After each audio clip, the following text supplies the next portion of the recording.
একসময় একটি গ্রামে তিনটি বুড়ি মানুষ বাস করত।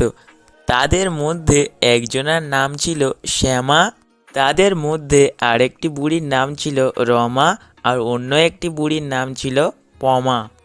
একদিন শ্যামা বুড়ি রমা বুড়িকে বলল, চল দিদি, একটু পান্তা খাওয়া যাক।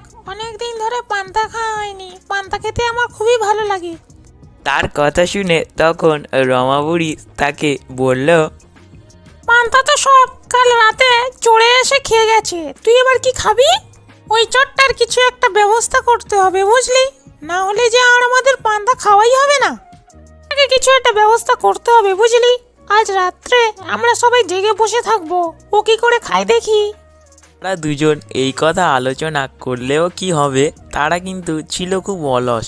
তারা রাত্রে সবাই ঘুমিয়ে পড়ল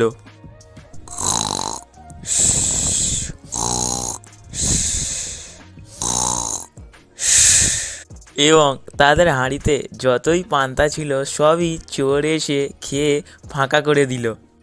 তার পরের দিন তিন বুড়ি বুদ্ধি করে তাদের ঘরে ঢোকার পথে কাঁটা বিছিয়ে রাখলো এবং চোর সেখানে পড়ে সেখানেই উল্টে গেল। ওরে বাবা রে, পিছনে কাঁটা ঢুকে গেল রে, বাঁচা রে বাঁচা। ওরে বাবা, বাঁচা রে বাঁচা, কাঁটা ঢুকে গেল রে। সেখানে তিন বুড়ি দাঁড়িয়ে দাঁড়িয়ে সব মজা দেখছিল। বন্ধুরা, তোমাদের যদি এই গল্পটি ভালো লাগে তাহলে এই গল্পটিতে একটি লাইক দেবে এবং চ্যানেলে নতুন হয়ে থাকলে চ্যানেলটি কিন্তু সাবস্ক্রাইব করতে ভুলবে না এরকম সুন্দর সুন্দর কার্টুন ভিডিও পাওয়ার জন্য।